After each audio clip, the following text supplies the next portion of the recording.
Hey everyone, welcome to my story. Today's my story. We are on the PetSmart website because we are going to search for some new pets, and I'm going to look and see what pet probably fits my thing currently, and we can figure it out together through this video. So this one's going to be quite a fun video.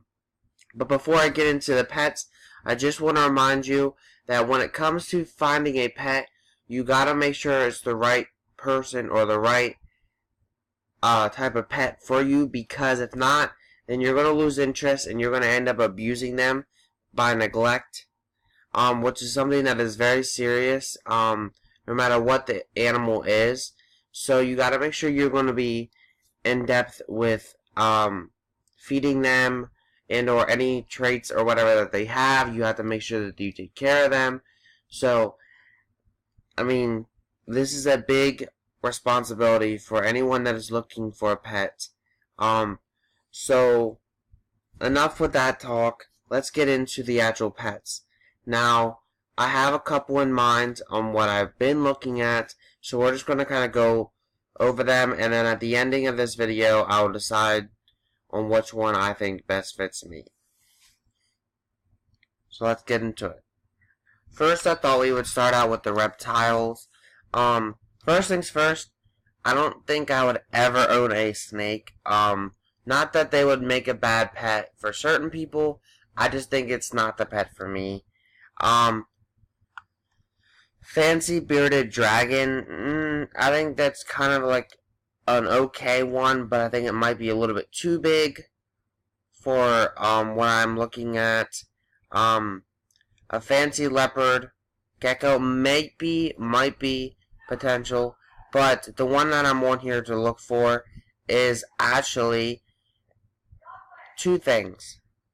Okay, I'm on this one to look at two different ones, as I stated. The first one being a turtle. In Pacific, the Mississippi map turtle.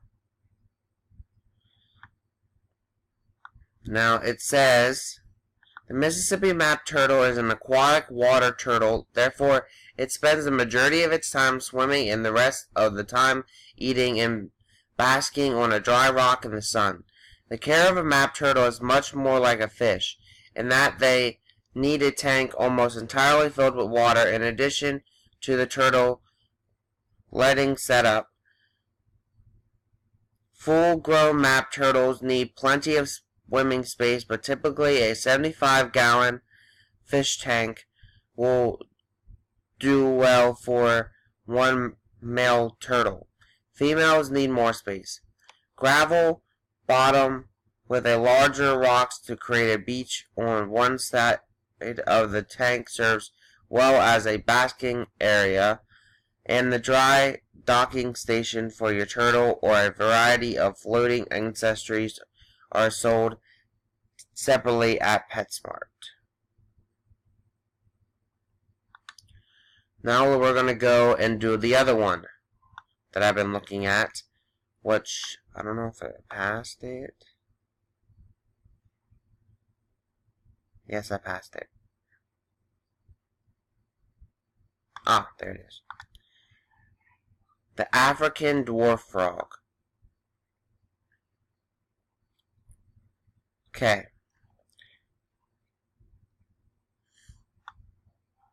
The African dwarf frog is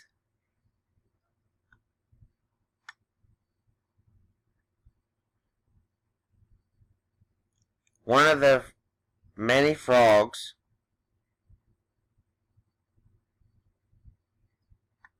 that actually are totally aquatic, which means they live in the water, and they come to the surface for air, though.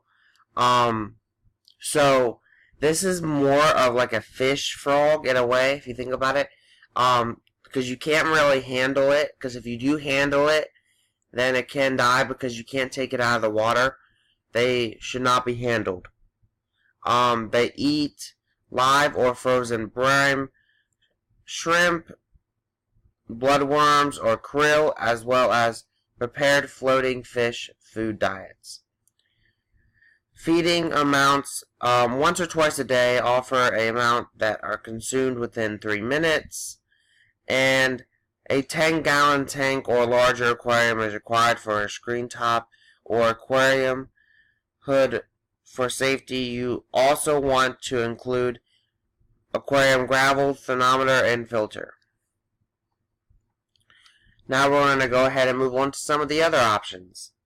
The next one is a fish, and that is a betta. Now, I've just clicked on this one, but there's many different types of bettas. They're pretty common for the most part. They live in water completely, but they have to live in like fresh water, and they tend to rest near the bottom of the tank. They eat mostly frozen or freeze-dried food, typically a flake or pellet food, and they are pretty much just like any normal fish. You have to clean them, you have to do that stuff for them. But, again, there's many different types of bettas, so, it all depends.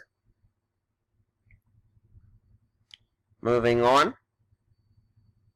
The next one is another fish, and the final one for the fish is a rainbow shark. Now, this is a fish that you're probably thinking, how are you getting it into a tank? Because it's a shark. It's actually smaller than most common sharks, but they mostly tend to stay at the center level of an aquarium. They will see your shark swimming at the bottom, middle, or the top of the tank. They are omnivores, which means they eat both plant and animal matter, including prepared foods, small live foods, and certain vegetables. Sharks are active swimmers and need a large tank that are long rather than tall. A good rule of thumb is 1 gallon of water for each inch of full-grown fish. So, with that said, it's recommended that you have a 30-gallon tank, but you can get a little bit smaller. So, like a 10-gallon tank would be fine in a way. But as long as you're not going to have like many fish.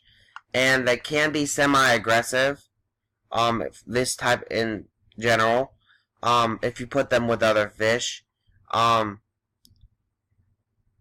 They are very territorial, but does not tolerate members of their own kind. So they prefer to be with other type of fish than theirs. So, moving on. The next one is a fancy parakeet. Now, I've always wanted to own a bird. For some reason, I think it was even when I was younger, I think it was interesting to own a bird. So this is probably where this stems from. Parakeets love to be stroked and held and want to interact with their pet parents as much as possible. They require at least 1 hour or more of a daily interaction. Smart and easily trained, these birds should be taught basic commands such as step up onto your hand and step down when putting them back in the cage. This will ensure easier handling. They friendly, love personalities, make parakeets great companion pets. With practice, you can even touch your parakeet to say a variety of words. And they necessarily eat 3 to 4 teaspoons per day of a pellet or seed-based parakeet diet. Moving on, we have a male Russian dwarf hamster. And a male Russian dwarf hamster. These hamsters are much like other hamster species and have smaller and similar characteristics. Their friendly nature and ability to become a true member of a family have made them one of the most popular small pets. They can learn to enjoy human interaction, but they're not crazy about other hamsters. so only one hamster per habitat. They like to run and play at night and sleep during the day, so they may be active and noisy after dark. Be careful. If they get scared, they will bite you like any other animal. Take extra care when awakening there.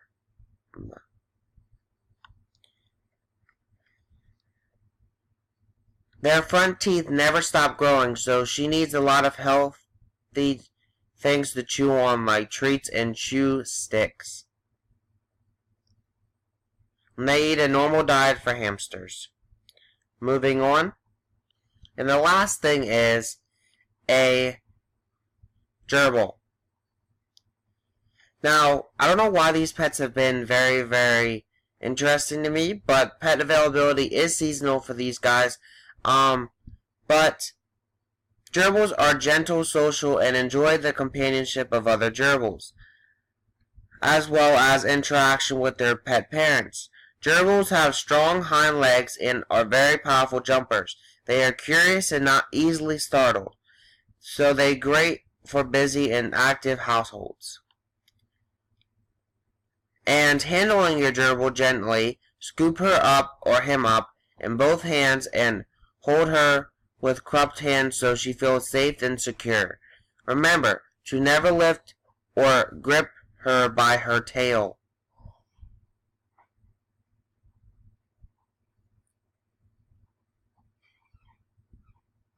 And that's about it. So, I'll be back in a few minutes to give you my final decision. The first out of 3 choices is a gerbil. Now, the reason why I chose this one is because it's something that I'm very, very looking for. It's quite easy to maintain. And it's one of them animals that I could actually interact with as well. I could hold them, and my family is going to love them. So, yeah. Moving on to our second choice. The second choice is a fancy parakeet, or any type of parakeet, really. But the reason why I chose these is because my heart, I've always wanted to own a bird. So, that's why I chose these guys. Moving on to our final choice. The final choice is a rainbow shark. The reason why I chose this one is because I think it would be quite interesting to own an actual live shark, even though it's not going to be as big as normal. But I'll be right back in a few more minutes, and I'll tell you my final decision on which one I am choosing. And the number 1 pick is a gerbil. So it looks like I will be definitely picking up a gerbil once I get the money for them, and this will be the pet for me. And again, I think what won me over about this one over the other ones is because they can be interacted with, and it's something that I'm very, very interested in. And it's something that my parents have owned when they were little, so it's going to be an interesting experience. So, definitely interested. So this is the pet that I'm choosing. And I thank you guys for coming on the journey with me. Thank you guys for watching, and have a great day. Next week's My Story will be on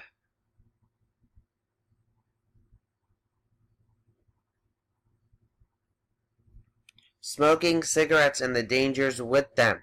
So, have a great day, peace, and thank you guys for watching, and thank you guys for coming on this journey with me as well. Bye.